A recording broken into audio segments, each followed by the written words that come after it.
Vitamin D has been in the news a lot lately. Vitamin D has been shown to be important for far more things than nutritionists and doctors previously thought.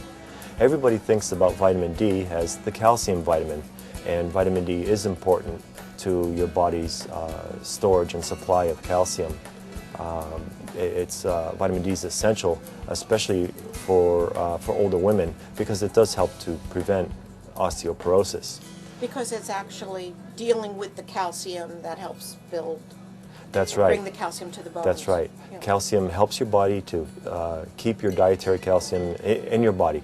A lot of people Vitamin say D it helps helps to absorb calcium, but what it actually does is help you keep calcium, to retain calcium. But So it's doctors- very important.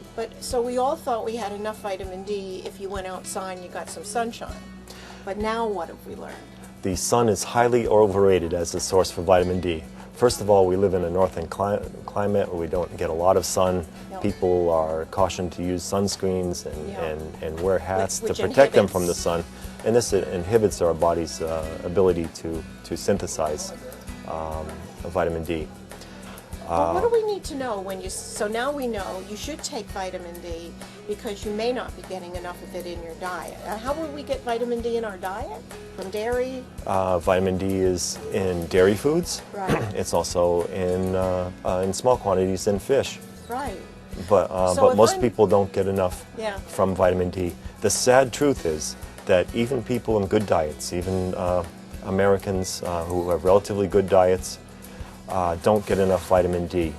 One of the reasons that vitamin D is in big news is that it's now common to test for vitamin D. In previous years it wasn't, so we simply didn't know.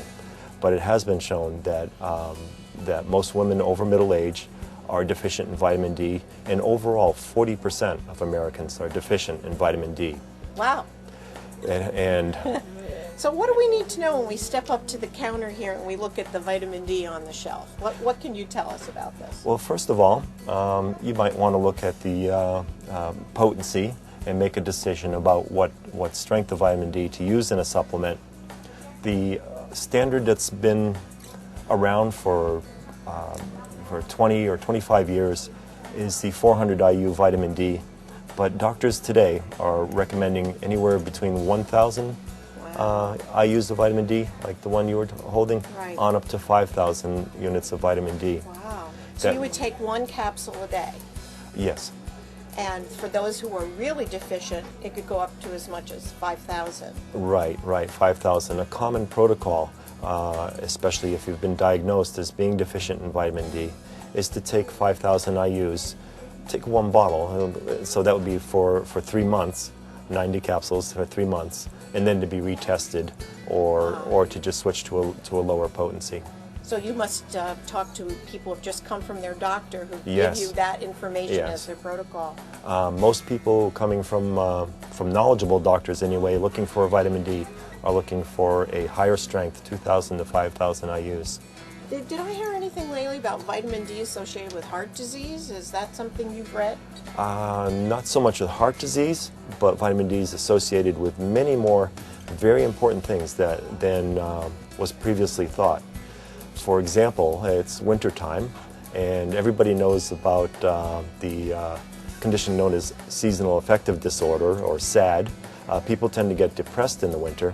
Part of the reason for that is that our vitamin D levels plummet. And vitamin D can improve your mental outlook, your cheerfulness, and stave off anxiety and stave off depression.